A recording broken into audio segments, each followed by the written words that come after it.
We're ready now to define the angular momentum. Okay, now that we have all the cross product stuff under our belt, we can do this. What we'll do is we'll start with the definition of the torque. What we know is that torque is equal to R cross P. Okay, the cross product of the radius vector with respect to the, not the P, with respect to the force, R cross F. Okay, and we know that the magnitude of the torque is R times F times sine theta. And if you remember, we also wrote this as R perpendicular times F, the perpendicular distance of the force from the pivot. Okay, so we have torque equals R cross F.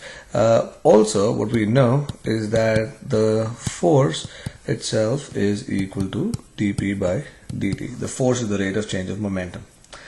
Now what we're going to do is use a little identity, okay, and the identity is namely that if I have the cross product of two vectors a cross b, the derivative of this with respect to time or with respect to x or whatever it may be is given by dA by dt cross b plus a cross dB by dt.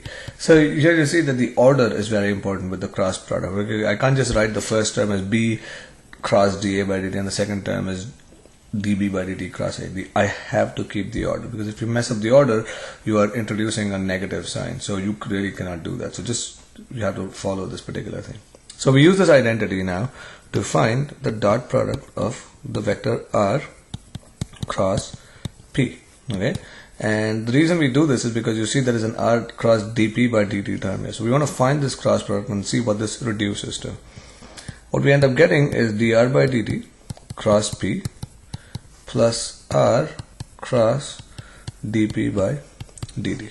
If you look at the second term here, the second term r cross dP by dt is the same as the torque. Okay, so what we'll do is we'll replace it with the torque. And if you look at this first term here, the dr by dt, this is our velocity vector. So what we know is that d by dt r cross p is equal to the velocity vector cross p plus the torque. Now what is p? Okay, and if you answered mv, then that's good. V cross mv plus the torque. Now what I can do here is that since the mass is simply a scalar quantity, you can pull this out of all this cross stuff and then rewrite this as this. Okay, now what is V cross V? Alright, the cross product of a vector with itself, if you remember from the previous video, is 0. So what we end up getting, so this term is 0.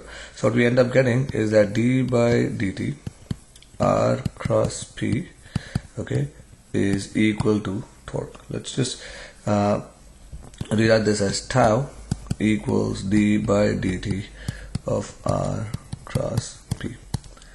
The term inside the parentheses here, this is what we call the angular momentum. Okay, we denote it by the symbol L.